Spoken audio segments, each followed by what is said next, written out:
Winter is coming. Where are my dragons? In the Game of Thrones, you either win or you die. The things I do for love. A Lannister always pays his debts. Chaos is a ladder. Hold on. You know nothing, Jon Snow. We We are the Rewatchers on the wall. I don't pray. It's the only place I can go where people don't talk to me. So depressing. Oh, thanks, What, Sansa. Sansa's storyline or your impressions? All of them. Boo. Hi, welcome to the podcast. I'm Mitchell. I do the impression quote at the beginning most of the time, and I do a really shitty job. That was Sansa. I'm here with Tyler Harris, Tyler McKinley, and Riley Harris. We're going to talk about episodes 1 through 4 of Season 4 of The Game of Thrones. It's like the Facebook. It's The Game of Thrones. Yeah, it is. We reversed it. Sean We're Parker. Sean talks me Parker into it. just Game of Thrones. It's George, just Game of Thrones. Tyler, why don't you go ahead and recite to us the history of Victoria's Secret? Okay, we're off the social network now. Give us your quick-o rundown of episodes 1 through 4. Tywin melts down Ned Stark's sword, makes 2 swords, and gives one to Jaime. He wants Jaime to go back to Castle Rock. Jaime refuses. Tyrion is waiting for the Martells. Oberyn already went to the brothel. He gets triggered by a song and gives the dude a vicious handjob. Tyrion speaks to Oberyn. We learn about the Martells and the Targaryens. Sansa will not eat. Tyrion confronts Sansa. Shay confronts Tyrion. Jaime gets a gold hand. Cersei and Jaime are reunited. Ygritte talks to Tormund about Jon. The Thenn show up. Jon goes on trial and tells them about Mansharge's army. Olenna and Marjorie plan a wedding. Joffrey and Jaime discuss security. Dario attempts to woo Dany. Jaime and Brienne discuss the Starks. The fool Sansa saved gives her mother's necklace. The Hound is taking Arya to the area. On the way, they kill a bunch of people, including some of the men guarding Arya when she was a boy, and now she gets Needleback. Ramsay hunts his mistress. Tyrion and Jaime have a lunch date. Bronn starts to train Jaime. Roose makes it clear to Ramsay that he is not a Bolton. Roose finds out that Bran and Rickon are alive. Varys warns Tyrion about Shay. Tywin gives Joffrey Widow's Wail. Tyrion lassies Shay. Melisandre sacrifices Selyse's brother, then goes on a dinner date with Selyse and Stannis. Bran dreams of a wolf, then wargs into a tree and has a vision. Joffrey and Marjorie get married. Bronn tells Tyrion Shay is for sure gone. Jonesy sings for the king. Jaime tells Loras to stay away from his girl. Cersei tells Brienne to stay away from her man. Joffrey has a play written about him. Joffrey insults Tyrion. Joffrey beats a dick. Joffrey continues to insult Tyrion. Then Joffrey dies of poison in a pretty spectacular way. Cersei says that Tyrion killed Joffrey. Dantos takes Sansa to Littlefinger, and then Littlefinger kills him. Tommen looks like he wants to eat Pop-Tarts and skate. Cersei tells Jaime to kill Tyrion. Then they have sex next to her son's dead body. The Hound and Arya are still on the road. Arya lies their way into a shelter. The Hound gets the job offer, but he steals instead. Alistair Thorne beats a dick to Sam. Sam tells Gilly he isn't sure if she is safe at Castle Black and sends her to Molestown. Stannis is mad at Davos for setting Gendry free. Stannis visits Shireen and gets a crazy idea. The Martells are having sex all the time. Tywin wants Oberyn to serve as a judge of Tyrion's trial and then join the small council. Pod visits Tyrion. Tyrion learns Sansa is gone and Sherlock Holmes is the situation and bids farewell to Pod. The Thenn send a message to Castle Black. The Watch gets news from Craster's Keep. Dario kills the champion of Meereen, and Daenerys launches slave callers into the city. Grey Worm plants the seeds of rebellion in Meereen. Bronn trains Jaime. Jaime goes to visit Tyrion. Sansa is trying to figure out who's responsible for Joffrey's death. Littlefinger's in bed with Olenna Tyrell, figuratively. Locke goes undercover on the walls. Cersei tells Jaime that she wants Sansa and Tyrion dead. Marjorie makes a midnight visit to Tommen. Jaime gives Brienne a Valyrian steel sword, Oathkeeper, and Brienne goes to find Sansa Stark to protect her. Castle Black is put on lockdown. Thorne is going to let Jon leave, but only volunteers can go with him. Podrick is squire to Brienne, and Bronn gives him Tyrion's axe. Carl is living in Craster's Keep and just generally being a dick. Bran wargs out and finds ghosts. The mutineers find Bran in the reeds and take them prisoner. A White Walker takes Craster's last baby and turns it into a White Walker. Pew pew. So another wedding. Yeah, another one. We'll do some wedding comparisons in a little bit. The wedding is in episode 3 or 4? It's 2. Two. Two. Which is incredible that happens in 2. Yeah, I forgot it was that soon. 3 episodes after the Red Wedding. And a character who I thought we were going to have to suffer through till the very end of this show, all of a sudden is dead. Oh, honestly, I was thinking, like, in the whole scene before that, like, where they do the dumb show thing of, like, the War of the Five Armies, and then all the stuff with Tyrion before that, I was like, Tyrion's gonna kill this dude. But I was like, that's gonna be, like, episode 10 is Joffrey's gonna die because Tyrion's gonna pull some good shit. I love how he's gonna hire all those same guys and they're all gonna barge in his room and murder him. Yeah. The thing is, it's a pretty big time character. It's episode 2, and we have learned to not expect to that these villains are going to get their comeuppance. And then all of a sudden, he gone. I mean, this whole wedding is pretty tense. People are measuring dicks left and right to each other. They're like having these. Well, not literally, Mitchell. It's like, what did I miss the scene? I was on an airplane. I'm sorry. I mean, you got a little excited, but I've watched season 4 exclusively on an airplane. It was 62 minutes long. Perfect flight time. But no, yeah, there's characters that keep going to each other. Like Jamie comes up to Loras Tyrell and is like threatening him about marrying Cersei, but then he zings him right back, and then Cersei's like. I mean, Pycelle's like getting super rapey with this girl in the corner, and Cersei just comes over and is like, "You're a piece of shit. Get out of here."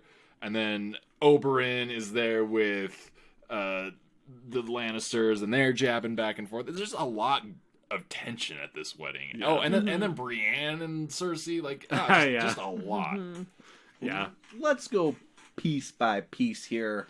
So we spent a lot of time here in King's Landing. First things first, a large contingent of families arrived for this wedding, specifically the Dornish, who, so the Seven Kingdoms, this is pretty much the seventh kingdom. There's a mountain range between them and the rest of the southern part of Westeros, so they're well protected, and they really never got dominated by the Targaryens. They get brought in through marriage much later than the rest of the kingdoms, because the Targaryens come over, dominate everything with their dragons. Dorne does a pretty good job at resisting. They're much more, it's hot down there, and they're much more free-flowing. They don't mind, like, multiple partners. Incest, like, these things are just not as big of a deal down in Dorne. And they hate, the main family, the Martells, hate the Lannisters. They're represented by Oberyn, because his brother is sick and couldn't make it. But Oberyn specifically... So Oberyn is a prince. Yes. They can still call themselves, like, I'm the Prince of Dorne. It's kind of like how... people in Texas still think that they're princes. princes. That they're their own state. Dorne still has princes, even though it's not. They're under the other prince and the king and stuff. But yeah, Oberyn, he's bisexual. Oberyn's in, and he's trained in poisons. I mean, Oberyn's a really cool character, and I really like him. Something that annoys me about the show is they smash in your face that he has sex. That's pretty much what I know about him. That's all I he know. hates the Lannisters and dude fucks. That's all I know. I just had sex, and it felt so good. With which gender? Don't limit me. Don't you dare. This Dornish snake is gonna slither into whatever it wants. Dude, that was that's Oberyn Martell right there. We don't need to talk about him anymore because that's basically what happens. I know there are going to be a lot more implications with him. We haven't gotten there yet. Like, because he does come, like, later, Tywin does come. Just interrupt shit. Oh, yeah. I think that's actually one of Tywin's problems. I don't think he has in a while. But, anyways, he comes to the brothel and just interrupts Oberyn's job, apparently, which is just to have sex all the time. And, he invites him to be a judge at the trial for Tyrion. Joffrey's death. For Tyrion, and also invites him to be a member of the small council. Yeah. That's permanent? Like, he's like, hey, move to King's Landing and hang out and be on the he's small trying council? to get Dorne back in. Right.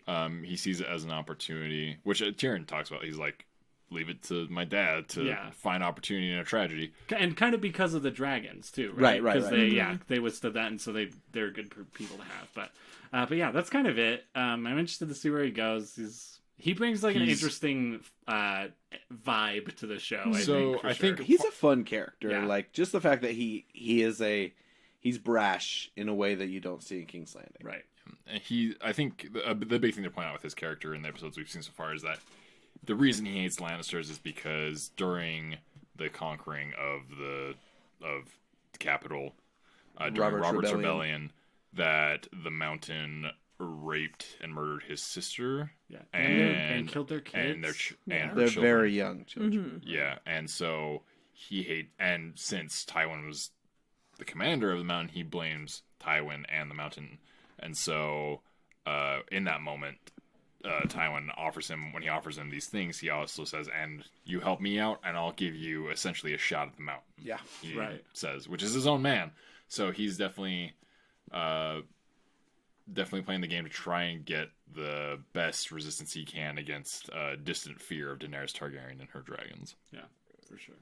But that's about it with him. I don't think Yeah, there's anyone and else. he also Yeah, his that's mistress it. is there with him. He's very open about her, and they're all about orgies Yeah. and everything. And she's like his weird little partner in crime. Yeah. But they're there for the wedding. The wedding, beautiful, lavish. I mean, if we're comparing it to the red wedding, and many people call this the purple wedding, it's very well How adorned. inventive. Food is good. There's I've the never heard it called that. presentation of gifts. It's very commonly called that. I did not make that up. And then my boo, what's her name? Elena. Oh, yeah. Her and the Tyrells are there. Like, we're finally yeah. going to get our queen. Like, this is why they're there, to become part of the royal family. And we can talk about the torture of Tyrion first, because this is what makes Joffrey's death so satisfying. So let's kind of go through the Tyrion journey. He gives him a book with the histories of some kings, and he's like, it's important to like. Well, that's learn not from- like the rehearsal dinner. Or Right. whatever. Yeah. Right. But yeah, I mean, we've already skipped to the end, so let's just. Oh no, I was just trying to yeah, clarify for the Right. masses. You know. Yes. So the gifts, he gets a Valyrian steel. Joffrey gets a Valyrian steel sword, which is they melted down ice Ned's sword into two swords, one for Jaime, one for Joffrey. So he gets that, and then he then cuts up the book that Tyrion gave him, and that's part one. And then at the wedding itself, you have little people who are imitating the War of Five Kings, and just it's very obscene. Yeah. Oh yeah. And it's just he pours wine on his head. He makes him be his cupbearer. It's pretty brutal. Yeah. Yeah, and yeah, it's hard to watch. That's another thing. That is a very long scene. Yeah. The torment It's of really Yeah. uncomfortable. It's a lot. And it's supposed to. I think Yeah, they do a no, great it job. works That's why good. it didn't actually bother me, but I was like, this is effectively just grating. Yeah. Just painful. Yeah, and it's funny. I do like Marjorie Tyrell in that scene, who's just like, "Oh, the pie's here," and everyone's just like, "Yes, pie. Let's pie. is Come back here." to me, my love. Stop Yeah. being a little piece of shit. But yeah, that's and then like I mean the cup passes back and forth between Tyrion and Joffrey 2 or 3 times at least. Yeah. It's dropped on the ground underneath a table, which Sansa then picks up and gives to Tyrion. Yeah. And all of this is important because he dies of poisoning somehow From the wine. Yeah. After the wedding, who did you think killed Joffrey? I honestly, I wasn't sure if it was just Dantos. If he was just being, is that his name, Dantos? Yeah. The Yeah. fool? Yes, or Dantos. Because he's the guy that Sansa saved way back How in season 2. incredible would that Yeah. have been? Yeah. But like I honestly wasn't sure if it was just that. I had no idea like who did it. I knew it wasn't Tyrion because they do a pretty good job of like he has that thing where I think he talks to Bronn or something, and he's like, make sure those little people are paid like a bunch of gold 20 for gold this because pieces. Yeah. this is dumb bullshit. And then he's like, we'll have to find another way to repay the king. You know what I mean? It's like it's clearly like something is turning in his mind, but it's not that. So I honestly once I saw Dantos like grab Sansa, I thought maybe he was just doing something weird because he seems unhinged in a way that like. I don't know what he's capable of. Yeah. You know what I mean? Like, so I don't know. So that's honestly what I thought initially. Riley, who did you think killed him? I thought the Tyrells definitely had something to do with it because, like, during that scene, I was kind of watching Elena, like, in the background, and she just had a very, like, neutral, like, look on her face. And so I figured that she might have something to do with it because why would that be your reaction to something so shocking? Yeah. And I don't think anyone was shocked when it was her. I remember the week of speculation between these episodes. People who had not read the books were wondering who had done it, and she was one of the prime suspects. But the interesting thing is that she did it without Marjorie knowing. Right. But she was really doing it to protect her granddaughter. And we do get the impression that now there's a tentative plan for Marjorie to marry the very young Tommen. One of the notes I wrote down about Tommen is like when Tywin comes in and is first talking to him, I'm like, I just wrote down Tommen just wants to eat Pop-Tarts and do kickflips. Like the kid doesn't like Sweet kid. he does like he just looks like So this Like, kid oh, run it around had to be unsupervised a little bit or something. But I mean, he has a cat named Sir Pounce. yeah, it's pretty dope. He is an actor replacement, and we'll talk about another one. Oh, is he? I thought he seems a lot older. So Yeah. he's a different actor from the last Tommen, but he was actually one of the Lannisters that the Karstarks kill last season. So they just were like, we like this kid. Let's make him this. Tommen is a more important character, obviously, now that he's going to be king. That's awesome. It was kind of a random casting choice. Yeah, Yeah. that is funny. But, It's weird with his painted on hair. well, Hair it's so just blonde. like so like plastered onto his hair. It looks so bizarre. But out of this, we do get Sir Pounce, his kitty. Yeah. Oh yeah. Oh, what a. I mean, what a in the book, adorable- I think he's significantly younger, Yes. and so like it makes more sense for him to have a cat named Sir Pounce Yeah. that he's really attached Yeah. to. But like, Everyone's younger, but I think Marjorie is a good bit younger. Tom, like, not that. It's still an age-inappropriate relationship. Yeah. But it's, I think, a 16-year-old being betrothed to a 10-year-old or an 8-year-old. I think it's more like an 8-year-old. I think it's more like an Amidala Anakin type of situation there. We all know how it's a that little ended, weird. so buckle up. yeah. She does her I just saying. when Olenna tells her like, "Hey, you are gonna get betrothed to this kid," but Cersei has way too much sway. He's a mama's boy. He's not as volatile, but he's probably just as easily influenced as Joffrey. You got to go get in, and she gets right into bed. Yeah. After they double the Kingsguard, she still finds a way to sneak in and be like, "Just our little secret." Yeah. Man, that poor boy. I was just watching. What's poor about it? Watch that kid all the time because she's playing him. She can play me any day. The only woman I'd rather have called to my bed is her grandma. I mean, I'm a big Tyrell person. we you can just all have to wait sympathize like with that. 50, 60 years. That's the thing. Yeah. You just put in the time. You know what I mean? You marry her when she's young. Just wait 50, 60 years. You got it. Yeah, she'll be the spitting image of. She's like, oh, your skin is too soft and tightened. When are you going to be more wrinkled like your grandmother? Okay. Wow. So 747s. But yeah, just couldn't help but feel bad for him because he's the most like innocent, gullible Yeah. little kid, and he's like, man, this chick digs me. Yeah. And she plays it perfectly. She doesn't stay too long. She doesn't overstay her welcome. She just teases him the right amount and then leaves. And he's like, shit, I'm not standing up for a while. Like, Where can I get some of that Axe body spray? Because I need it now. We saw Marjorie come out and play the game of Thrones very well last season, and then she kind of got pushed back. She got to the point where she was like, "Well, I'm betrothed to the king. That's my move. That's my only move right now because everything else." Cersei had kind of taken control of the situation, and she couldn't manipulate Joffrey as she tried, and she was successful in small ways. But overall, he was far too misogynistic and volatile to be manipulated. Yeah. So it's interesting to see she kind of has a new opportunity here. Great work by Olenna. I mean, if the mind matches the body. yeah, rocking. But the Purple Wedding, again, lots of gifts, lots of there's mummers there to sing. It's this very beautiful, elaborate thing. Oh yeah, Jonesy from Sigaros sings for a brief minute. And Joffrey's Really? having none Joffrey's of that. not a fan of that 'Cause Icelandic his wife bullshit. is a fan of it. So, did you know this was coming? No, Had you no, gotten no. to this point in the books or anything? No, and you didn't know it was coming. I Dope. did not. Were you just so happy?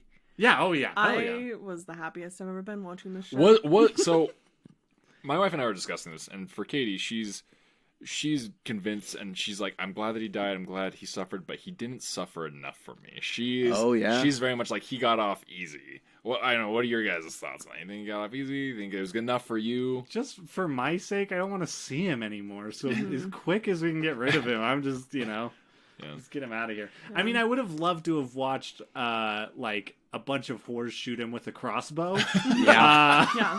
But this was okay, too. Yeah. I kind of wanted Sansa to do it. Like, I really wanted her to kill him. And so I'm kind of sad she didn't, like, get the chance. But, I mean, she was kind of involved. Did Yeah. you think it And could she have been didn't know. her? No. When you first watched, you didn't give her any. You're like, there's no. I'm she conflicted I on don't think that. so. I don't think Sansa's ever gonna be that character, and I'm okay with that. Like I will say a thing that we've talked about Sansa a lot in this show. I'm so excited to see her somewhere else other than King's Landing. Oh yes, Finally. Even though I think she might be going into a worse situation than she was in. I was very put off. Oh, by you don't think her jolly uncle's gonna take her to? Okay, that's not gonna be good. Weird. I don't like that at all. Yeah. So Dantos gets her out. She gets on the ship with Littlefinger. I kind of like when Littlefinger kills Dantos, and he's just like, money keeps a man quiet for a while. Yeah. And an arrow or whatever keeps a man silent forever. Yeah. Well, I think it's interesting too. I'm excited to see Littlefinger outside of King's Landing too, because he's going to go to a place where he's not necessarily going to be watched all the time. Yeah. You know what I mean? And he also is going to be the most powerful person in the place he's going to be, essentially. Yeah. And so I'm interested to see what that does to him. Like, does his game get more sloppy? Because he was, like, when he was at King's Landing, him and Varys, it was like a chess match between the two. And they weren't even the people that everyone was necessarily talking about, which made them even better at what they were doing. Oh, yeah. And so, like, seeing that, I was like, oh, Littlefinger might go, like, some dark places. That, so they're headed to the area where Sansa's aunt is, the aforementioned creepy, nasty lady. And now he's going to be, if he, the plan right now is for him to get with her. That would put him in charge of the area as well as Harrenhal, even though they don't really have Harrenhal or he doesn't really want it. As if Harrenhal actually, as if anyone can actually own Harrenhal. Harrenhal is its own place. So random. But it is nice to see. But they're in this dark, ominous cabin and at the bottom of a boat, and she's like, "What do you want?" And he's like, "Everything." Yeah. And then he strokes her arm in a super creepy way. And he's always like, "I was in love with your mother. You look just like her." Yeah. Oh, I'm worried about Sansa being alone with him because he looks rapey. Like his eyes to her. He does. I don't he's like a very rapey looking dude.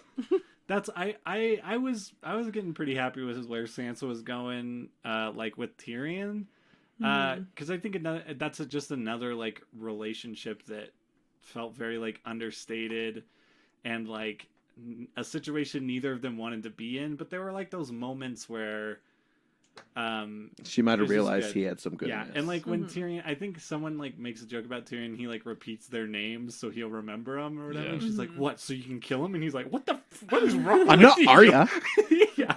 And then she's like, "Just put some shit in their beds." Yeah, there's like stuff like that. It was really fun. But yeah, your power couple is kind of broken up. Yeah. How do you feel about that? Sad. You want to give a eulogy? Like, okay. Game of Thrones made me believe in love again, and then just put me right back in my place of like nothing matters. Everyone's fucked up. It's never gonna happen. Because Shay. Now here's the thing. here's also the thing though. Shay gets to go hang out in like the nice weather, just with a brand new house, and it's a brand new house. I mean, as far as like breakups go, that sucks. But also, I mean, that's the best breakup anyone's got. Pretty good, yeah. I mean, it's not like a Jon Snow Egret situation. We're getting 3 arrows. You're getting a new house and a beachfront property. Like, if she got on the boat, because we didn't see it, and so I don't 100% trust that she's gone. Bronn saw it. Yeah, that's the thing. But did he? I trust Bronn. I don't know if she's gone forever or not, and that's killing me inside. But like, yeah, I don't know. I mean, I do trust Bronn. I don't know what Bronn has to gain. And I don't know that Bronn is the type of person that would go through that much work for Tyrion. They're good friends, and he does a lot. But he's also not stupid. Like, I don't think that he is the type to take a lot of risks. So I don't know. I'm not sure. But so Tyrion pretty much is like, you have to go. I can't be with you. You're a whore. Blah blah blah. He does he does pretty much what Arya does. He says to all the Nymeria shit that he totally doesn't 2. believe, but he sells it really well. He does, like yeah. that's another thing I love about Tyrion's character is like Tyrion is really good at selling all that stuff. He's so good at playing the game, but like we know him well enough now too that I feel like we know when he's playing the game and when he's being real, and that's really good. That's a great scene. You can just see the agony in him to have to do it. Yeah. But and when Shay slaps Bronn, that's a real bummer because Braun is bummed out too. You know what I mean? Like, I mean, I think Braun's just kind of like because Braun's she been a just faithful slaps third the wheel. first thing. She just slaps right. him. He's like, wait, what? yeah, that's the thing. Like, I feel like that like little group of people, Pod, Braun, Tyrion, Shay, What a they're happy like little family. the friends of Game of Thrones. Like, whenever they were together, it was like we were at Central Perk with all of our favorite friends from that shitty TV show. Oh my, get over yourself. But it really was like those were some really fun scenes, and like a bunch of people that are like, why are we together? You know what I mean? Like, I feel like it's not just group. such a weird group, and they're really great, and I'm gonna miss that for sure. Oh man, They have. Well, I mean, specifically, I'm excited about Pod because Dude. to keep him safe, they're like, hey, go hang with Brienne. We need her to go. She's gonna go do this thing, and Jamie. And we need to talk about Jamie. One, he does some sword fighting practice with Braun. Yeah, He's which like is trying to get in the friend group. He's doing sword fighting with Braun. Dipping his toe in. He's after some reluctance, he goes to visit Tyrion in prison, and it's like I think he really believes he's like Tyrion, like he didn't do this, but you can see him for the first time. He loves Cersei, but he's seeing that one, she's been very standoffish. She has not been putting out since he got back, and two, he knows she will never listen to the innocence of Tyrion. He's always been the bridge of those siblings, and he knows it's impossible, and he only has one hand to try and do it. yeah. He also he has a second hand though, and it's golden. So Yeah, he that's does true. have another hand. Yes. Yeah, he's Uh, pretty good. Pretty So- stoked about that. Yeah, before we move on from our dear friend Pod, my heart was broken in his goodbye scene with Tyrion.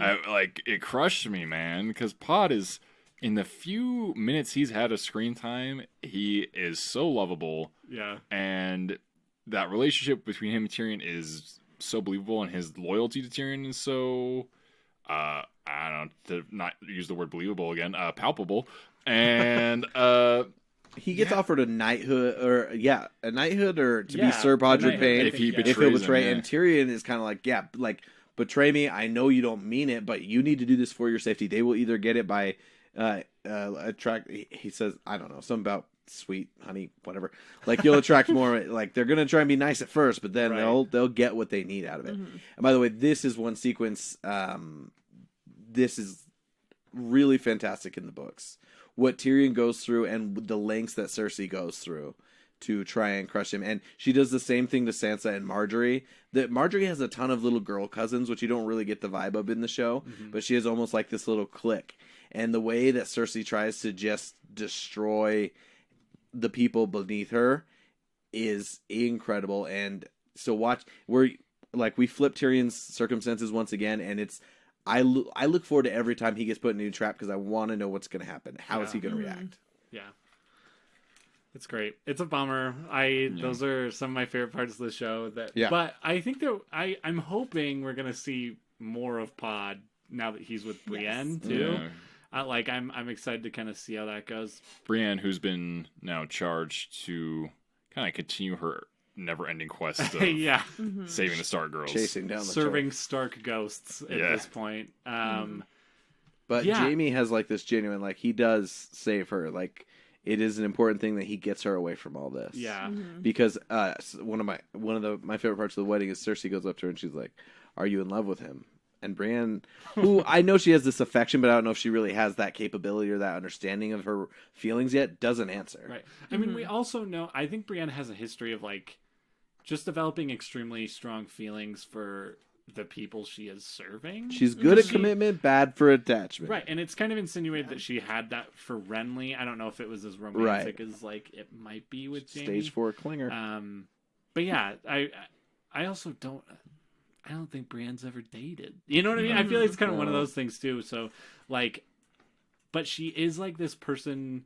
I don't know. Brienne's fascinating to me. I really like her character because I feel like there's so much passion there, but she also spends so much of her time reining all of that in and like getting it done. Like, dude, I don't know. She's just great. She's very straightforward as a character, but the reasoning behind that and the way her mind has to work when no one else around her is honorable is fascinating. Yeah.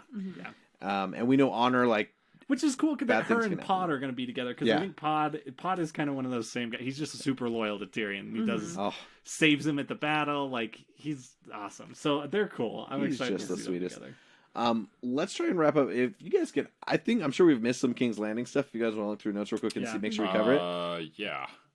Okay, Tyler's got an obvious one. I just want to address Loras because the little person who is imitating Renly in the War of Five Kings, He's instead of riding a horse, Loras. is riding Loras. Yeah. I'm like, why would that be acceptable? We also meet Loras and what's her name, Marjorie's father, who's just this bumbling, very passive, overwhelmed guy, and he just looks wide-eyed and ridiculous every second of his 30 seconds on screen. Yeah. So Loras, what, like, when you first get introduced, you hear he's the Knight of Flowers. He's this great, at least tournament swordsman and lance guy. What do you call that? Jouster. Lance Yeah. guy. Lance guy is the correct Call term. him. Anyway, Loras seems to be this cool warrior, and he turns out to be kind of a crappy waste of a character. That's what I have to say about. Okay, what was I missing in King's Landing? Is he also that small in the books? Because I feel like he just disappeared for a huge chunk of season 3. I don't think he's presented as like large in stature, but I think he's supposed to be an average size, but very like just good looking and prominent, strong guy. Right. His Are you talking- armor is always more I flowery. mainly, sorry, I mainly relevance? mean like his role, like Oh, Yeah, he's a little bit bigger in the books, I'd say, but it's A kind of little like bit, it's yeah. during this period he's not. Okay. This Yeah. is about normal, yeah. yeah. that's what I was wondering because it just felt like he just totally disappeared for a long I time. feel like- Which I totally understand. Like, I don't know Yeah. what you do. I with feel him like at in this the point, equivalent of the next season, his show self and story self, book self go completely different directions. Oh, interesting. But yeah, Okay. he'd be bigger in the next one in the book. But The Knight of Flowers. yeah, there's a really what I feel like is the most tasteless scene in Game of Thrones that I've seen. Oh, sex maybe scene? I was Yeah. psychologically Yeah. skipping this. Yeah, that one is for me the first time the show for me goes completely just too far and too much. and it undoes a lot of the work they did for Jamie. Exactly. For me, honestly. Yeah, and that's something that differs a bit from the books because in the book it's more like he's trying to get back with Cersei. She is rejecting him, and then he's like, you know what, fine. And then not to spoil too much. There's a point where she needs him, and he's like, nope, fuck you. Like, and that's definitely not coming across in the show at all. And basically, this scene's incredible because like.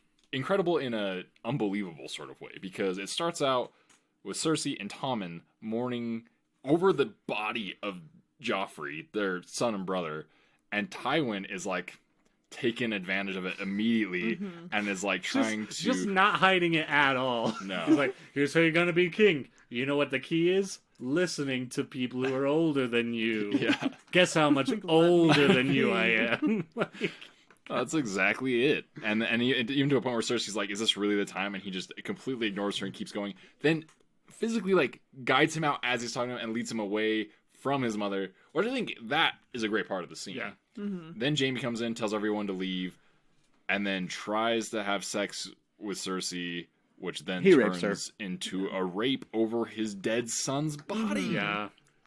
Which does not happen weird. in the books. There's a very similar scene in the book, But it is it's, more consensual. Yeah, and it's not. Yeah, it's This scene feels out of place for a number of reasons. This feels like a scene that would be in like a very indie, like medieval, like low budget, high drama movie, Yeah. like where there's like this all these layers of weird symbolism.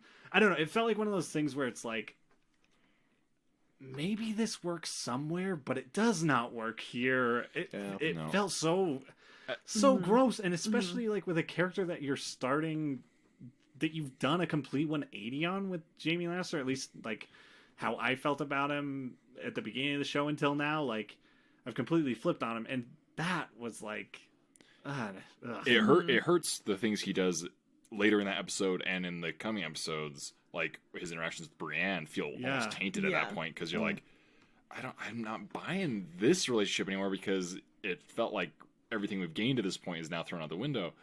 And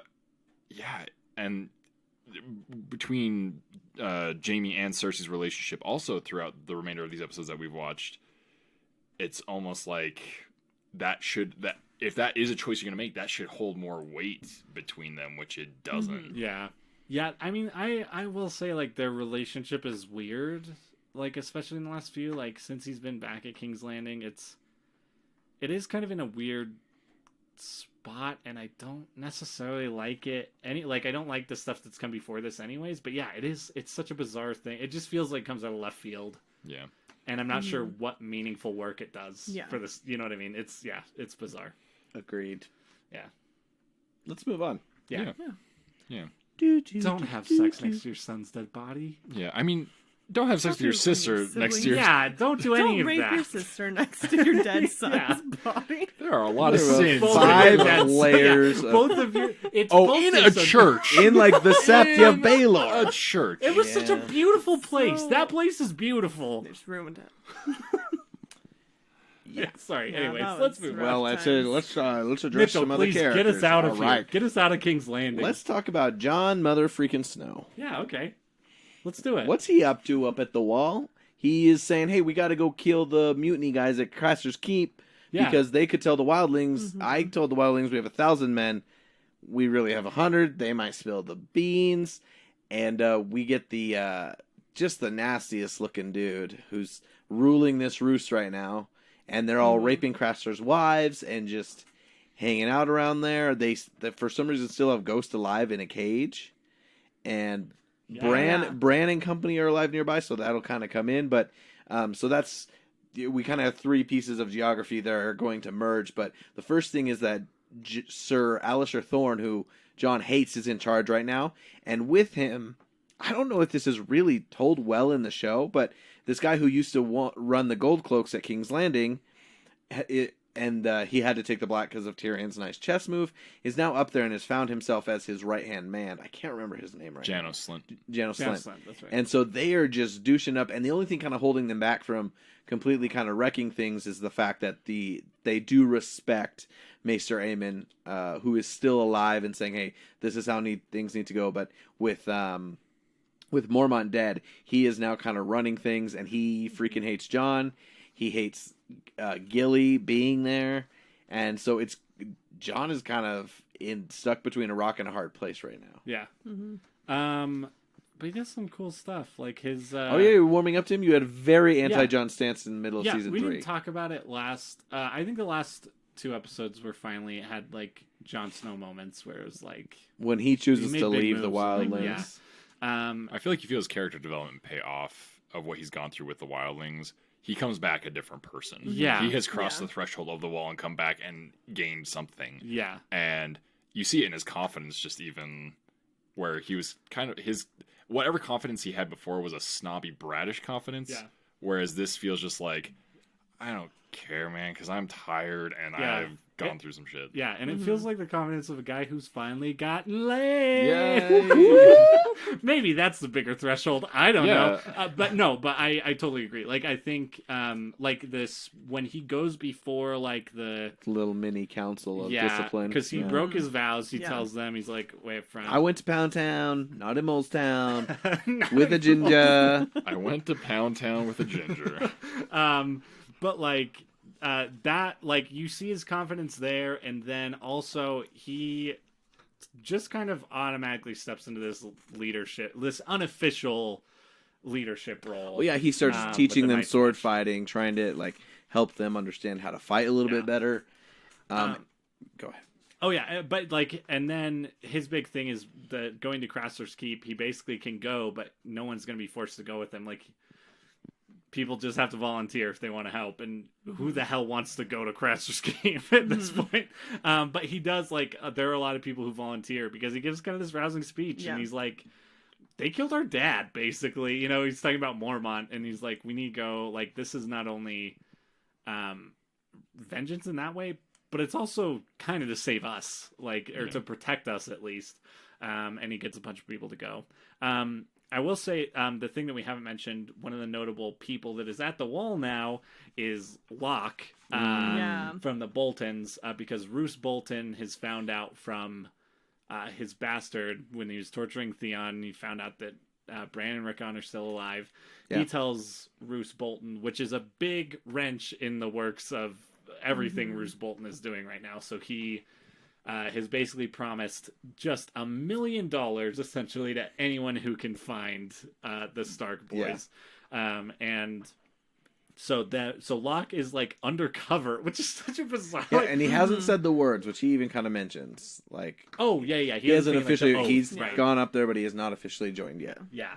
And so he's just like chilling. He's just hanging around, which was the worst. Like seeing him in the background of scenes. Like there are scenes that he's not necessarily in.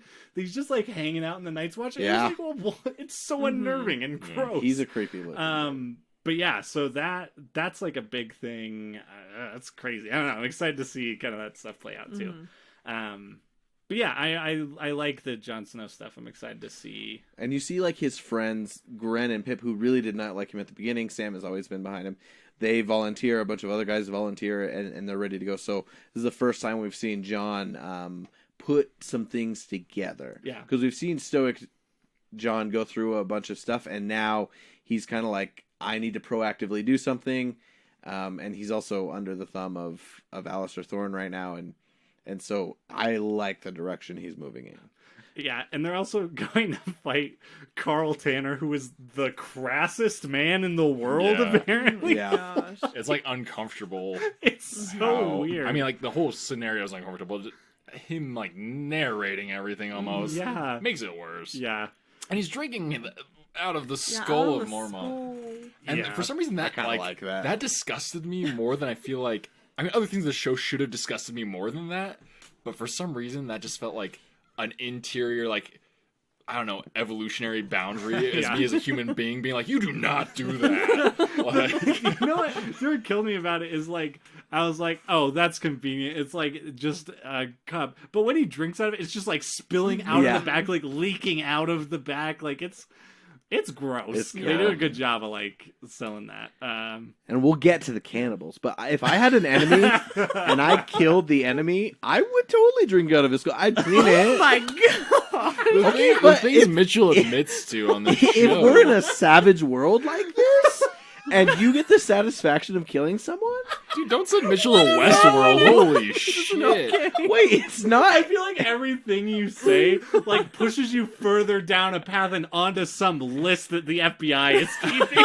I'm so if confused. you get the satisfaction of ripping the life out of another human being, look, hell yeah, you had better be drinking out of their skull. I'm just saying, like, if you want to rub it in someone's face, quite literally, that you have what, like, he hated Mormont, he got Mormont, he staged a successful coup, and now he's, like, relishing in his spoils. I will say, like, he is a great example. It's easy to forget. I mean, we've mentioned it before, but the Night's Watch are a bunch of criminals. He's just an actual psychopath. Like, that's who this person is. He's a Hannibal Lecter. Yeah, and it's shocking to me there aren't more people like that in the Night's Watch. But yeah, it's crazy. He's nuts. So he's drinking his wine. No, that's most of what we see, and then he's just being a jerk to everyone, including his, like, he's supposed seem to be in the coup, like the right-hand man type of deal, and then you just see the wives who are just being, like, beat and bloodied. And then we see Bran and Mira are nearby, and they kind of hear that this is going on, and they're like, oh, those are Night's Watch guys. And they start spying on him, and then they get caught. And they start poking Hodor with spears. Oh, and I, like, cried. That was very painful. painful. Yeah. Really sad moment. And then they talk about, like, well, we can kill the twins. They find out who Bran is, like, that he's important, which kind of keeps him alive. And then they threaten to rape Mira, and they're just, I think that's where it ends, right? And they're just captured in a really bad position. Yeah. And it's interesting because we know Jon's coming. And those two characters, Jon and Bran, just had a close call. So the idea, like, let's connect these brothers, let's get these guys rescued. But everything, like, they are just supposed to be headed north, and it sucks that they got sucked in towards Craster's Keep. I geographically wonder how much sense it makes. It doesn't happen in the books, but they're, like, it's scary. Because those twins who, I really just don't like them. You don't like the Neverland twins? No. I see what role they play. You, we saw Bran take Hodor. We saw him attack some wildlings before as a warg. So, like, that storyline is advancing, but I can't find them appealing. They don't get a lot to do. No, I mean, and if they die, they're just honestly, they're just 2 more skull cups to me. They're children. I call them refills. Okay, they're more like shot glasses. Whatever. No, I totally get what you're saying. Like Riley, do you like those characters? No, I think they're boring, but I wouldn't Okay. drink out of their skulls. Would you drink out of anyone's skull? Joffrey's. Oh! We didn't really talk about Joffrey dies. His face gets like purple and nasty. He's like bleeding out of his nose. Oh, it's ugly. Damn He face, chokes on the man. pigeon pie. Needed him to. Oh boy. But I mean, like I don't think they're amazing or anything. I do like what the sense of mystery that Jojen brings, but I think that's kind of past at this point. Yeah, it's kind of worn off for me. And Yeah. he hasn't had anything interesting at that point. Yeah, now he just has I can't seizures. say how Yeah, I. we know he's sick, but we don't really know what's wrong Yeah, with I him. can't really say how I feel about them so much 'Cause without you know like more. spoiling anything. I mean, it's not like. I mean, I don't feel like this is a Just- spoiler. They're not like a huge. Right. They don't do anything huge after this, like, right? But I just feel like more is revealed to like their purpose, I guess. I don't know. Right. So Yeah, well, that's the thing. When they showed up, I was so intrigued. And then we just had so many scenes of them watching Bran yeah, and that concentrate. They're just having like whispering conversations that we don't really get a big Yeah. part of. Yeah, it's weird. And he's helpful. He points out to Bran like, "Hey, you can't stay in the wolf forever. You'll lose Yeah, I think yourself. that's interesting bad." that we Yeah. haven't brought up is Bran is starting to lose himself in. Well, he's his enjoying being a wolf war because he moments. otherwise is just a little. Well, almost feels like Yeah. there's more to it. Like it's not just the fact that he can do those things again, and maybe it's not. Maybe I'm reading that into it, but it felt more like there's almost that's kind of a nature of warging, almost, or at least his specific ability of it, since he can do more. That if you're like untrained and you kind of jump full into it in the deep end, you're gonna drown a bit. Right. Yeah. That's all. Like I want Starks to get back together. I want some of the Starks to be friends and hug each other Why at some can't we point. be friends? Aren't Arya and Sansa headed to the same place now? Yes. Yes, now they are. So Yeah. maybe, I mean, So we could see them. I fight, don't which would be trust that great. Arya will ever be reunited with anyone at this point, but they could potentially be reunited. That's Fair. but that is the next possible.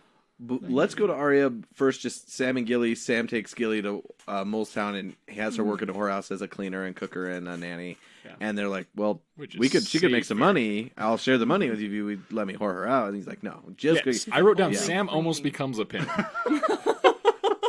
Which almost reminded me of the episode of South Park where Butters becomes a pimp, because that's like the equivalent of that.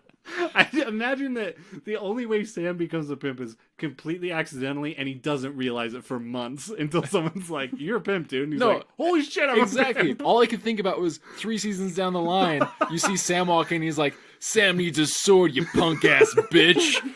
He has would be like gold chains on. Fantastic. Where's my cut? Data don't play no shit.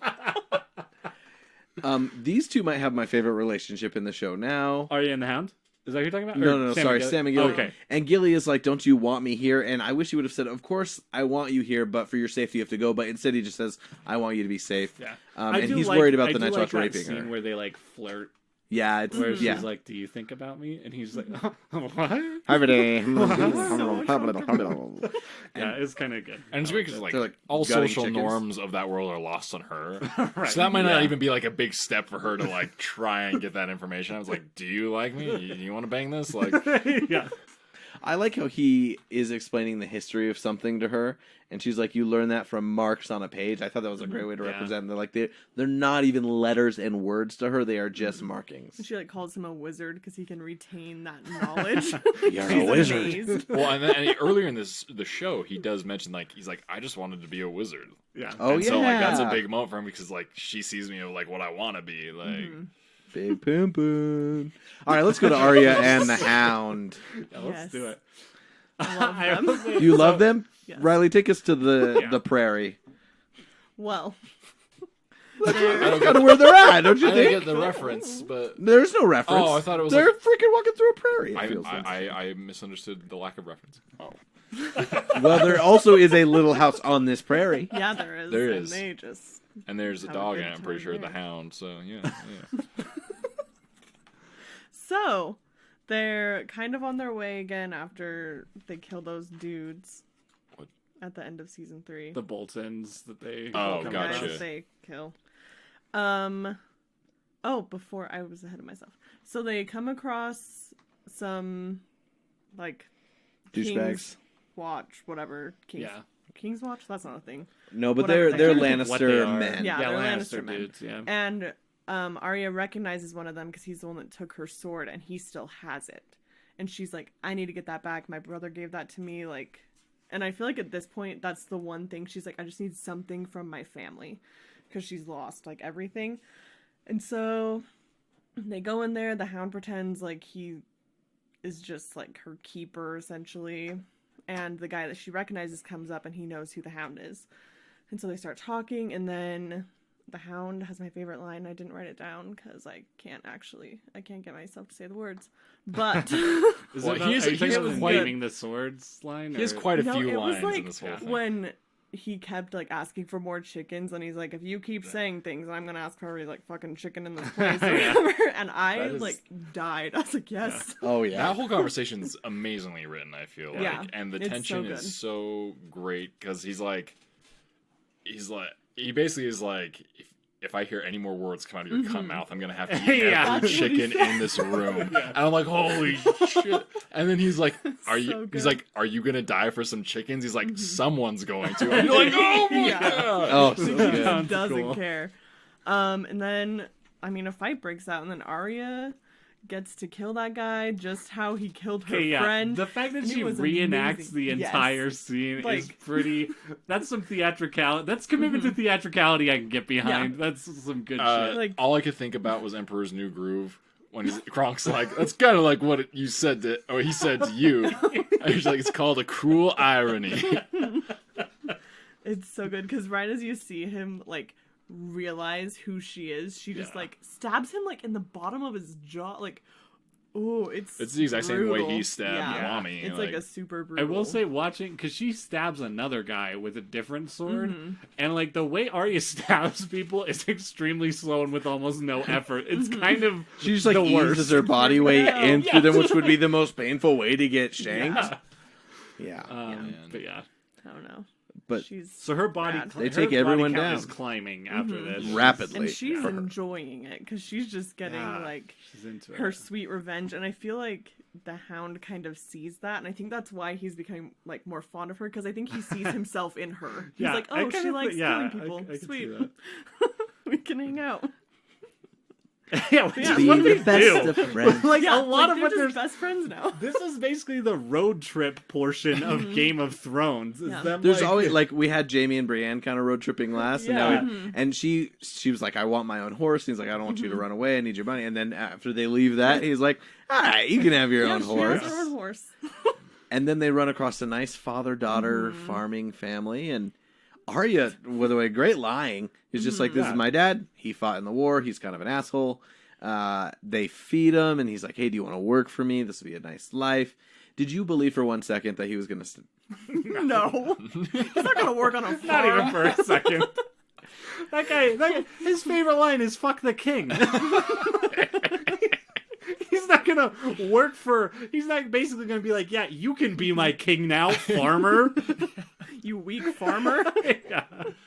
No, yeah, I didn't buy that for a second. The farmer is so timid, and he's like, you could help scare away bad guys and stuff. And then he's like, yeah, I have some silver. Then Funny he because is like the you're bad guy. paraphrasing, but that's almost exactly the line. It's just like you'd scare the bad guys away. It totally leave us is. alone. He keeps it simple.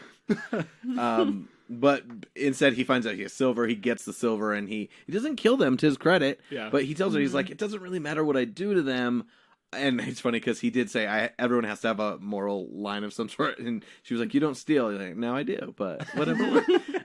But he's just like, they're going to die. Winter, like, we haven't heard winter is coming too much lately, but it's the Stark Yeah. words. And it's like they're not going to make it. He's trash. And so it's kind of interesting to see where he draws that line, but he takes the gold or the silver, not gold. They're not gold level, and they roll off. They're And not it's going once to again Molestown like, anytime where'd they soon. go? You could buy all of Molestown for some silver. But yeah, they're a fun pairing. Mm-hmm. I will say one of my other favorite lines is towards the beginning of this when she's telling the Hound about her sword. Yeah. And she's like, it's called Needle. And he's like, who names their sword? She's like, and I don't know. And She he's says just like, lots of people name yeah, it. lots of other swords. Like, yeah, lots of cunts. And then, like, throughout these episodes, there are 2 other people who name their swords. And I don't know if that's on purpose or not, but the first one is Joffrey. We Yeah. see Joffrey name his sword. Widow's Wail. Yeah, oh gosh. And then Brienne. Brienne names it names her Oathkeeper. sword, I love too. hers. Which is the name of that episode, and it's Yeah. Man. So, Did Jamie give her the sword? Yeah. yeah, so Gives her his Valyrian. he gives her steel his sword, right? Right. Okay. He's like, I Yeah. can't really do He much. just gives it Joffrey's. Yeah, well, I wasn't sure. I don't That'd know. be He's like, great. here you go. Here's my Dick Son's It's sword. just like, I mean, it's a Valyrian sword. I'd take a Dick's Can't go Valyrian to sword. Probably. Our other random group probably is the Wildlings. This is the first time we kind of see the Wildlings on their own, and they pillage a village, if you know what I'm saying. And we get introduced to even wilderlings. Yeah. Boom, they're boom. creepy. So the Wildling who fence. John killed, the Warg, has now flown over to a Wildling group of cannibals. And these are the Thens, I believe. Yeah. And they're known as an especially nasty group. And it's kind of described before that I all thought these that was different that tribes guy's don't get along. name. Oh, Was Thens. But okay, They yep. are the Thens. They are all Cool Thens. name. That is a but group they of have like people. some. I just see him as like Cancer Eric Bana. Like, Yeah. he Yeah, reminds yeah. me a lot of Eric Bana. They Yeah, look it like a does, yeah. Star Trek villain. They kind of like have some skin markings like Killmonger. They're all bald and Yeah. they're cannibals. And they are like, oh yeah, we just went and got these bodies, and they kind of come up to the fire and they're gonna eat these things. And I was just like, if I grew up in a cannibalistic family, like, would I care? Man, I love If it's these, how you're like, raised, is conundrums it that you put bad? yourself in. Yes, tell us more about what you would do with dead human bodies. You just look. I say you always got to walk a mile in another man's shoes. I will say, so basically with the Wildlings, I feel like we have 2 groups. We have these, like, hippie, like, army people. It's basically, like, Tormund is just, like, he's like, listen, yeah, fighting's awesome, but also just, like, being outside is cool. Do your own thing. Yeah, Don't let nobody exactly. tell you what to Mance do. Rayder's like- They're libertarians, really. Sort of, yeah. Ron Swanson would be a free folker. For sure. Yeah. And then, and then you have the Thens. And you'll who and are- there are many who are groups of crazy. wildlings. The Thens are Right. like these psycho, violent, angry. They usually don't get along, but there's a thing where Mance Rayder has really united all these people. Is that like 90-something tribes Yeah, or something like weird? tons of tribes, yeah. and these ones happen to be south of the wall. And they're like, "Hey, we're gonna help you guys attack," because the whole idea is that they're gonna go after Castle Black, Right. which they think there's 1,000 men there right now. Right. But first, they pillage the village, which Or as the getting Thens enjoyable. call it, an all-you-can-eat buffet. Boom. I'm trying to think of a food that's like starts with black or is black, and I can't think of a good one. Black But Forest anyway. ham. Oh, charred crow. Hey! Yeah, my favorite. I But- love jarred crow. So they go after this village, and immediately this little boy and his mom, she's like, "Go hide," and she shoves him, and then she gets axed to death. The father's already been killed, and he tells the little boy, he's like, "I'm gonna eat your parents," and then he tells him to go to Castle Black as like this warning siren thing, and the little boy goes off, and we later do see him around the fighting ring. They're like, you're too little, but just watch and learn. But you kind of see like why people fear the wildlings, but also why they think that they are more animalistic than human and not worthy of life. And we even see Ygritte, she just kills people. They see these people as less than human, and it's a little disturbing because you find Tormund charming when he's just walking with Jon. He's gruff and he's his own thing, but in this you see like, okay, yeah, the Thens are worse, but these are not good people right now. Yeah.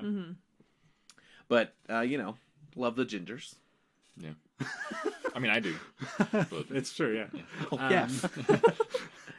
But yeah, that's Who else are we missing? That's what I'm trying to remember. Have we talked about new Dario and Daenerys? Oh, we haven't gotten to Essos at all. I hope people listen to last Dario's episode and this here. one back to back because we were so trashing on Dario and was just waiting for us to be like, oh man, I just ripped out my headphones. But sexy Dario is coming. He's on the way. Seriously though, like when they're like when she's like, "Where's Dario?" and they're like, "He's gambling." I was like, "Are they just gonna write him out of the show because he sucks?" He's Like, really busy what's gambling gonna happen? right now. But then she goes and finds him, and I was like, I was like, oh, who's this guy? And then she's like, oh, hey, Dario. And I was like, he's so much better. I'm already way more on board. It feels like a weight lifted off my shoulders in this scene. I was stressed about it all weekend. I was like, oh, I need to get through these work emails. That's easy. You know what sucks? Oh, that guy is Dario Naharis. Man, and like this guy's like, I mean, I wonder if they just got such backlash from people, or if they just watching it knew themselves. So I did look this up. Tyler looked. He actually left to be in the new Transporter movie. He's the new Jason Statham of that terrible Transporter reboot they did. So he chose to do called Transporter Vengeance, The Reawakening. Well, I know the only other thing I'd seen him in was Deadpool. He's the villain in the first Deadpool. Oh, is he? I didn't make that connection. He totally is. Okay. And better in Deadpool. Yeah, than he works a lot better in Yeah. Deadpool. But like this new actor, like, is so much more likable just from a performance standpoint. Oh, Like, honestly, with the stuff they're setting up with Dario and Danny probably hooking up, I was like, ah, yeah. Dario is but now I'm supposed like, to be, okay, cool. yeah. It's a lot I more get it. don't mind believable. it now. Understand. Even like his over the top like smooth move he does with like the flowers and stuff. Yeah. Like it's so like cringy, but it's He like pulls it off. Yeah, he Exactly. can pull it off, whereas the other guy can't. Oh, no. Yeah. His like yeah. wink to her before he like kills that guy's horse. Oh, we'll talk about that. I love it. So this Dario, by the way, I know him from Nashville and Age of Adeline, where he plays completely different characters, and he's so good. It's like a time I went to I met him Nashville, in I met Nashville, this guy. I met him in Seattle. We made friends at the Nashville bar scene, and then I ran into him at a Mariners game. I was like, get us on thrones. But he in the books he's a little weirder, but he is supposed to be this attractive and very powerful person. But he has like this 3-colored forked beard, and so he definitely got Fabio'd, and now he's they found a happy medium here. And now, and so they go to Marine, the third of the slave cities, and she's like, well, are you Or just as we too... call it, the end game. Oh. This is the end game. We've been grinding for loot up to this point. Yeah. Now we're going to go fight the end game boss. So on the way here, every mile for like 140 miles, there's been a dead child crucified on the side of the road, and they're a slave child. And she's pissed off as this happens, and they come to the gates, and the whole city is like watching them and ready to they're mocking him, and they release like supposed to be one of their best warriors, and he pulls it out and he pees, and it's like supposed to be this big insult, and then they need to send someone out to fight. And she's like, Sir Barristan, you're kind of my personal bodyguard. And Sir Jorah, I need a little bitch around. Well, I Grey think, Worm came. And Grey Worm, you lead the army. I think the best part of it is she's like, who volunteers? And Grey Worm's like, I'll do it. And she's like, And then Barristan's like, I'll do it. He's like, And then Jorah's like, I'll do it. And she's like, As if she's like waiting for the right guy to ask her to the dance. And then Tara's like, I'll do it. And she's like, okay. If you like want to. Sure. I mean, I didn't expect that. I don't know. I'll gamble with your life, just not anyone else's. Well, the best is like when Grey Worm volunteers, I'm like, Grey Worm's gonna kick that guy's ass. Grey Worm Like, would kill him. The way is he super crazy. kills He's is cool. super dope. yeah. Yeah. He just comes at him with a horse, daggers the horse in the eye, and then he just gets so off, cool. chops him up. It makes it look so easy. Yeah. It's really And the cool. Marine And then he Knights whips are- his Yeah, dick everyone in out. this city is. Oh, yeah, And then he pees. Yeah. Yeah, that's the ultimate sign of disrespect. Pee on him, then drink out of their skull. I'm pretty sure in the book it's Belwas who fights It is. him, and I'm pretty sure he takes a shit on his body in the book. I could be misremembering that, but I'm pretty sure like the dead guy's corpse, this fat dude who dressed like Aladdin just dumps on The him. things that you have described, so like the last two things, the Lady Stoneheart thing and this Belwas thing, make Game of Thrones sound like a Street Fighter game. Like, these are like, that's the level of fiction, and I am so bummed they are not in the show. Dude, Yeah. just See read that book shit. 3 and 4, and then you can be done because 5 is a pain. I disagree with him. Okay. It is a pain. It is a pain, but it's really good. Yeah. I would never. I would drink out of someone's skull. I would not poop on it. Believe me, I've been to that Craigslist page. I know I'm not. That's where I draw the line. Wait, I tried to say that very quickly so you could pass over. It was dishonest. they It was deleted just- my Tumblr page, but I. Apparently, Love skull is shit love. drinking is not in line with Tumblr's new policy. Skull shittery. You could do Never mind. I'm stopping now. This is, yep. Mm-hmm. All right. So anyway, they shoot some barrels over there, and the barrels are actually just full of collars from the kids that they've And- down and buried. Yeah, they're wanting Right, slave. that's what I think they're just I slave think they're collars from in like general. all the slaves. Because She's she already just saying, freed like like- a whole city of slaves and was like, "Give me a cause. I got plans." Right. Put 'em in these barrels. I just I'm the wasn't breaker sure, of 'cause they chains. have been taking all the kids Yeah, down and they burying buried them, and them she's Yeah. like remove their collars before. Whatever. But yeah, and they launch those over. And then at night, Grey Worm just goes in the city and is like, "Hey, I know you guys have rebelled." And we find out that there have been 2 slave rebellions in the city before, and neither of them has worked. And he's just like, "Hey, I was a slave. This is different now. She's super dope." And then we get to see some of the slaves. We see a master find blood on the wall. It says, "Kill the master." Kill the masters. And then he's walking, and then just a bunch of dudes come up and just chop him up. Oh, it's kind of... If you think, I mean, it's horrible to watch someone get stabbed to death like that. But if you think of him as like this horrible slaver, Just waiting. There are. I will It's say, justified. I will say there's a hierarchy of people that it's fun to watch get stabbed. yeah, Slavers Yeah. are on there. Yeah. for sure. And you find out that there's like 3 slaves to every master, and so Grey Worm was like, "You guys should be able to overrun this Yeah, pretty yeah. easily." Yeah, I do love how the old guy just like, boy, I've been through 2 slave rebellions. It's like it's ancient, decrepit man. Yeah. None of them have gone well. I've been here forever. But slave culture is just, they call it Slavers Bay, and they buy and sell slaves. It's big business there. And I'm not justifying slavery, but like that is the way these places exist. So it's not just, it is her, like, she just has this compulsive need to free these people, and it's corrupting everything. And she's, already left 2 cities behind, and she's Marine. Like, you can just see the shock and hatred on these people already for her. I am waiting for that to become more difficult for Dany. I feel like she's got a lot of people now, and they're just walking through a lot of desert. They be I rolling. feel like there's some logistical Slavers difficulties with hated. that, But Yeah. but yeah. Does anything else really happen with her? I don't think I so. think that's. Oh well, then she she- orders that all the mile markers that the children were crucified to, that she wants a Right. slave master crucified on every single one of those. And Sir Barristan's like, that's not maybe the best political move. She's like, And she's nah, like, F justice you. with justice, mother effer. Yeah, I was like, shut the hell up, old Yeah. I man. was like, "This is a great Go move get a for her hammer to and make some it." nails. Let's get this done. You want to be next, son? And then she's just on top of the pyramid in Marine, and she's put over whatever their symbol is, she's put her flag with her dragons on it, and she's Yeah. just like, I will say, like, Beast. it's cool to see, like, Lisa. the pyramids in that place look like South American, kind of, which Yeah. is something that we haven't, like, everything has felt very, like, yeah, like, and even like with Karth, like kind of this Middle Eastern or like far, like that kind of stuff, and like I don't know, it's just kind of a cool it's almost like a production mix thing. between like South American and Persian. Yeah. Like, it's really interesting architecture and art style for there, and I do love how that contrast works. Sometimes we're gonna go to some places where the contrast doesn't work for me. Yeah. And this is one that I does know what work you're for talking me. about. Yeah. I got a quick question. Do you think if someone served you a dish and you didn't know it was human meat, do you think A, you would like it, or B, you would know? You would get the hunger. You would get. I might not. What's might that have from? immediately went to Always Sunny. Oh, yeah. When Frank tells them they ate eat human coon meat. You ate human meat. Then they go to the morgue. Anyways, There's a lot of good meat eating moments. I'm just thinking of when they go to Jersey and he's just like floating in the water with a ham.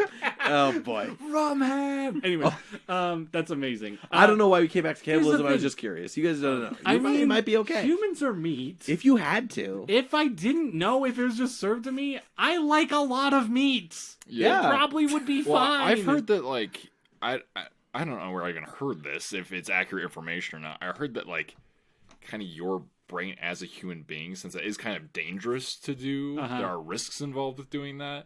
That naturally your body doesn't take to it at first. I don't know. I don't know. Interesting. That could be complete bullshit that I read on a Facebook comment or something. Well, but also like on the like we talk about incest a lot. There are like biological things that dissuade you from incest too. Well, there's both, because there's things that like if you don't grow up with someone but they are similar to you, you actually may have a higher rate of attraction to them. Like, and there's all this Freudian feelings you may have for your mother, etc. So there's this pull, but also like there's this psychological push. Yeah. And I think with human meat, I could see that. Like the only instance I can think of, and I believe it's based on a true story, is about a soccer team who crashes in the Argentinian Andes. Oh yeah, that's a great movie. What's the name Yeah. of the movie? I don't know, but it's really good. slow. It's a grind out. Yeah.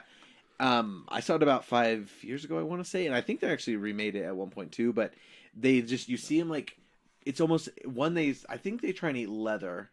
Oh, that might be in Hatchet, but he just carves out a little piece, and it's I don't know if I had of himself or someone else of someone else of one of the bodies, the person who died in the crash. Auto cannibalism. That's even more crazy subject. Yeah, it's called Alive. It's really good. It's about the.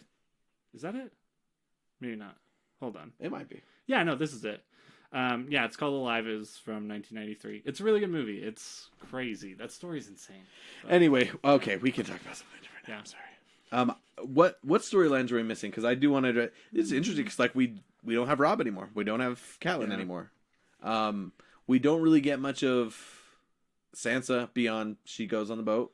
Arya and the Hound are just on their way. Everyone's at Bran and the kids are hostages in a very dangerous situation. Yeah. Everyone's actually kind of at a good moment. I will say the beginning of this season feels a little slow. Like aside from like Joffrey's death, I think they bought some favor there to be like because there are some good conversations and things that follow that. Right. I think episode 4 especially is pretty slow because they always try and close it with a big moment and you can kind of feel like there really wasn't a huge moment to go with, but I think the Purple Wedding was like enough of a jump start to the season. We didn't talk about the very end of these episodes, which is the White Walker with the baby, right? Right, we have not yet. Okay. So we see that. The White Walker like puts his finger on the baby and the baby's eyes go blue like the white. Like so we've known that. Yeah. Okay. Right. We've known that Craster's giving these babies so they can. Right. But we didn't know like okay, are they just going to be zombies? Or are they raising them to do this? Or are they sacrificing? And it turns out like they are turning them into literal White Walkers. Yeah. Something. Katie and I had a very long conversation after this episode because, and it's probably just because we're parents of a 1-year-old. Please don't tell me you took your baby to the woods.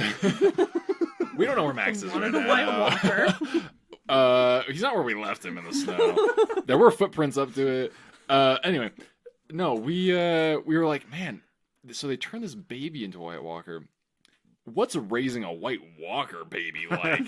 Like cold. How like do they age normally? Do they have to put up with like just them shitting everywhere and like not potty trained? Are they crying all the time? Well, yeah, I like my initial thought was like, well, yeah, they probably age faster, but we've seen that little White Walker girl. Like the very first scene of this show is that really young. Like, well, I think so, yeah, I think she was one of those because there's a differentiation between whites and White Walkers. Yeah. WIGHT. And I think she's still, one. I feel like she's like the haven't. foot soldier that has been brought back. She died.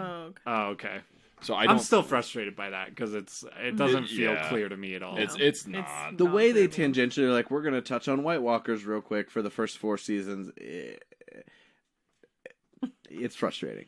But it also, like, I mean, for where we're at in the story, it also doesn't matter. But like, it's like Thanos having a cameo in 5 Marvel movies, and then 10 years later, it's like knowing the names of things but not knowing any details. It's like Thanos is gonna be here. So's Winter, apparently. I don't know. It's coming at some point. They've started talking about it though, so maybe it stopped coming. But that was something we talked about for a while. Like, do they go through an adolescent phase? Are they like rebellious? Like, and then it got this conversation of like. This isn't. I don't even know if this is really talked about in the book either. I'm sure it is in like one of his encyclopedias or something. Like, how much free will do they have? Like, where are they? What do they have choices? Like, or what if they get one with a heart of gold? Just constant killing machines. Yeah, it is weird. On the topic of things aging and not understanding the process of that, we didn't mention also the dragons are getting pretty angsty. Not like angsty, but like we do have a moment where like it snaps at Dany in a really aggressive way. So, and clearly the CGI budget has lowered as they kill direwolves and show less dragons. Or they're just like, we're not gonna spend it all. And that pyramid marine when it zooms out looks like a crappy Linkin Park video from the 90s. or the Insane Clown Posse Miracles video. That giant tower of Babel. A couple of passing thoughts I had. Well, you guys can look to make sure we've hit the storylines, and if you have any cool notes. Littlefinger, I'd like to compare to Aaron Burr, who has worked his way up. He's clearly smart, but he doesn't really commit to anything. He's just trying to weave his way through the politics. It's just important for him to be on the top. Yes. Yeah. And then another thing we kind of skipped over is the Book of the Kingsguard. We've seen come up a couple times now. Joffrey had a scene with Jaime, and then Brienne did, and it's where you write down all the cool shit you've done, all the people you've saved, the wars you've fought in. And Sir Barristan has like 6 pages, and they talk about some Sir Arthur Dane. The Sword of the Morning is known as one of the best swordsmen of all time, and Jaime's is kind of empty, and I think one of the reasons is he killed a king, but otherwise it's like he's known to be a good soldier, but he did get captured in the last war, and he hasn't done much else, and he's like, there's still time to write this. Now, Jaime, we saw do some horrible things, and then his character had a somewhat of a redemption arc, but he comes back and he still wants to be with the woman he loves, and then he rapes her. Where are you guys at with Jaime right now? Are you pro Jaime, like thinking he's not a horrible person, and I want him to make a good name for himself, or where are you at? Did we go, Ray? Sure. What do you think? I'm trying to decide.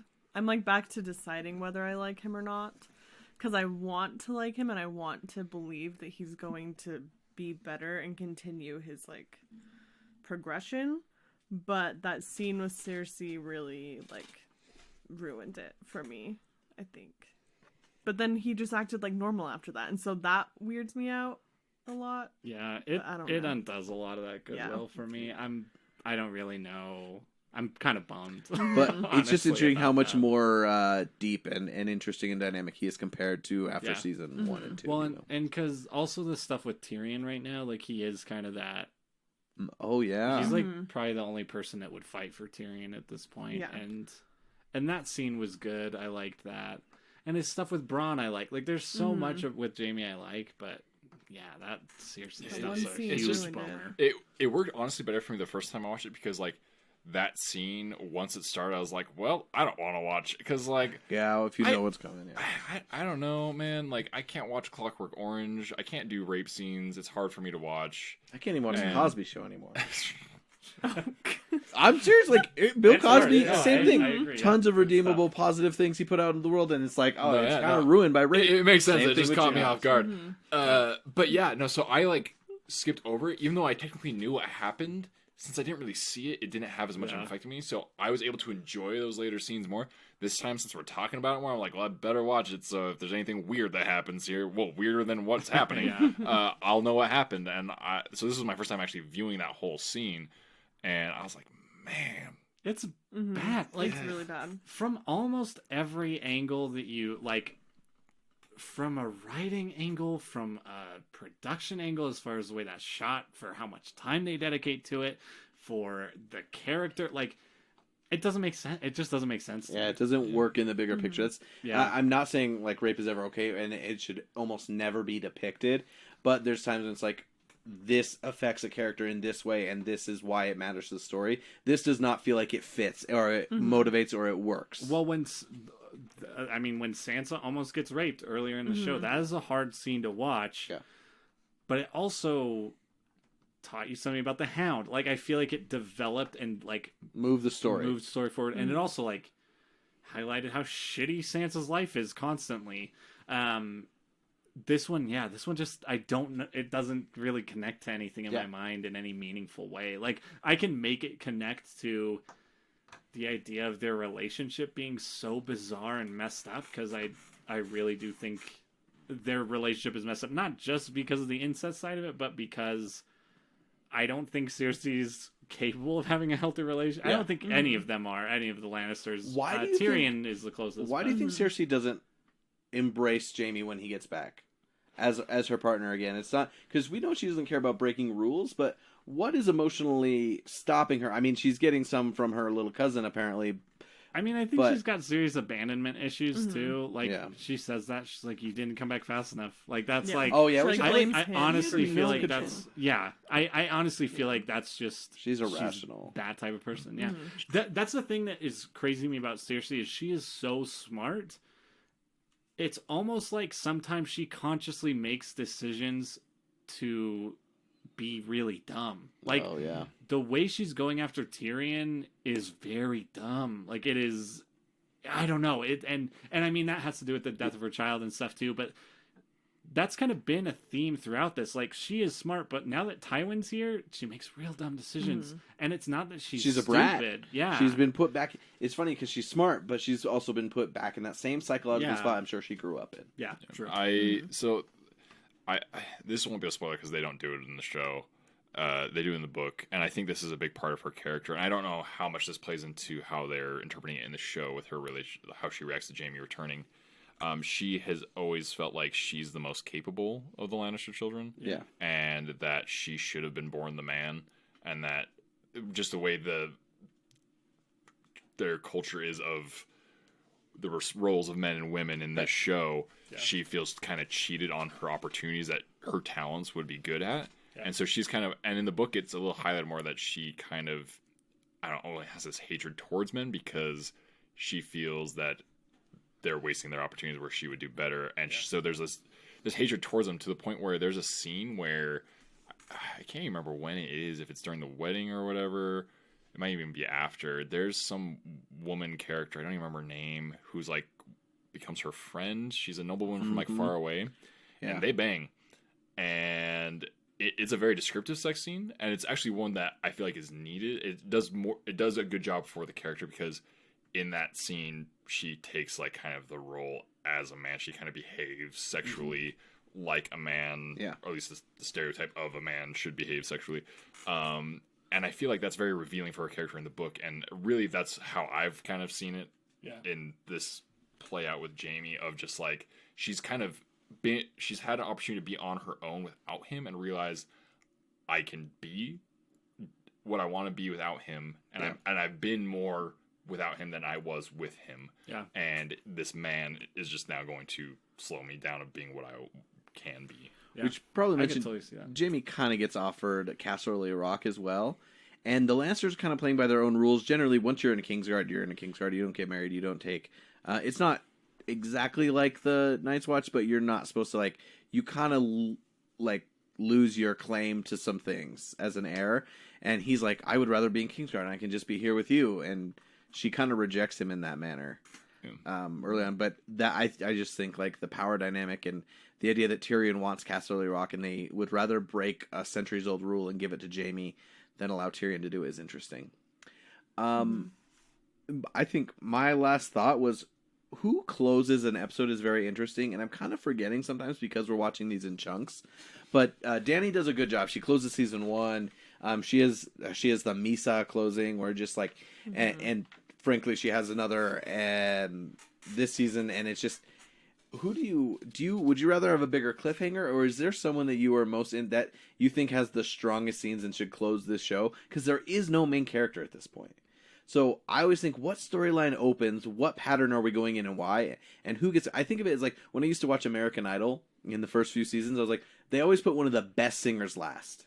They wanted to... Like, when Adam Lambert was on the show, he would sing last very often, and they couldn't do it every week. But who do you think is the best closer on the show besides Dany? And Mariona Rivera. Arya is pretty good. I feel like she's had a couple moments that are like high stakes, like badass moments. Man, I'm also having a hard time thinking of anyone else who does close episodes. Yeah, because she only closes a couple of seasons, but like Danny's big, but even episodes, like she does close episodes where they're like big things for sure. Well, I mean, she closes, but it can only be like 2 or 3 per season. The thing is, Tyrion, who I think has some of the best material, I don't think he's a great closer. I don't think we leave off, because what he does so well is creates this tension in this building, but it doesn't necessarily always leave you. At the end of an episode. I was just a thought I had when the episode was closing out. Yeah. No, I think that's a good question. I have some of my favorite closing moments are like those characters only closing moments. Like Tyrion's the one I think about is the one where Catelyn arrests him, and that's where that episode ends. And that's like a holy shit moment. Yeah. And then the one where Jaime gets his hand cut off and then cut to credits. And both of those are like 2 of my favorite closers, and I feel like there could be a dope article written on this. I am too lazy to do it, but to the pop culture writers out there, no one's gonna do it with the flair and grace and the really obscure connections you make. I did not think we were going to compare that to American Idol. It was a wonderful comparison. I was not expecting that whatsoever. And It works. then into the deeper delvings of skull drinking and body shitting and all. I'm trying to immerse myself in this world and understand these people, okay? You guys act like I'm crazy. No, I appreciate your method podcasting. It's Thank you. wonderful. Wow. I'm actually going to go live in the woods soon. So Good. no, it's too cold. For what? Too cold. Winter is Too. here. Don't go Yeah. to the woods. Cool. Did you guys have any other notes or thoughts? Any story stuff we missed? I feel like we always realize we've missed something, but I think we discussed what interested us and what entertained us. Stannis finds out that Joffrey died. We didn't talk about Stannis Oh, At all, did we? Oh yeah. Because just sitting on his he's ass. just boring. I don't like Stannis. yeah, he's at and Dragonstone stuff. with his fetuses and his ugly wife and his. We're seeing his wife more, and she is She she's sucks. culty, She's scary. crazy. She's a great. Yeah. If you see They that, burn her brother at the stake. yeah, or they're whatever. very Fine into with it. sacrifices. Yeah. Yeah, But yeah, now 2 of those leeches, Joffrey and Robb, have died. Mm-hmm. yeah. That they leached, Who's so the the third King's one? blood Balin? worked. Was it Balon Greyjoy. Balin Greyjoy? Oh, you're right. It Yeah, is yeah. Balon Greyjoy. I'd So be fine to see him die. That'd be great. yeah, it's fascinating, but it's also I don't such a think weird- we did even talk about him in the last episode for the end of season 3 No, where we did. We talked about Davos. Davos. but we didn't get to the point where he comes forward with the note to because he's brought before Stannis Oh, and yeah, Stannis we like didn't you talk just about let this boy go who's got a Oh, lot I of thought it power. happened in these. No, and that's No. Oh, what you're I'm right, saying. because he Very rose at the end. end. And he's Okay. like, and then it's just like super quick. He's like, very well, Davos Seaworth, I, Stannis Baratheon, sentence you to death. Yeah. And it's like, oh shit. And he's like, okay, before you do that, here's this note. And Yeah. then That Well, he I, can I, read. I, I mean, Who I, taught you to read? I think I think the reason we forgot that too is like, you're dead, Davos, and he's like, well, I've got this note, and he's like, well, you're still dead, and Melisandre's just like, no, he ain't, and he's like, okay, you're not dead, and it all just happens so quick, Yeah. and it also is another one of those moments that we've had a handful of to this point where like, there's a big thing that's gonna happen. This big thing is gonna be crazy. And we're 4 episodes into the next season and no one's talked Yeah. about it. I mean, Nothing's happened. like, those pieces are coming together, but nothing directly influencing yeah, them again. because So it's like, that is a huge moment in season 3. She looks in the fire, and we've had enough evidence that her magic is at least real in some form or the other. And she sees a vision of the fire at that point, being like, "Yep, we're going to the wall." Essentially, and which I mean, and the window. that like they already saw the battle, like because Stannis when the first vision he had in the fire, he's He's a like, battle in the I snow. saw a battle in the snow, you know, and like, and Dany's had that same thing, like at the end of was that season 1, where Yeah. she walks through. There's Oh. like King's Landing is all snowed in. Oh, that's the end of season 2. Season 2, at you're right, Karth, because yeah. it's in the because in that's the the temple Pyre of Priest the stuff. Dooms.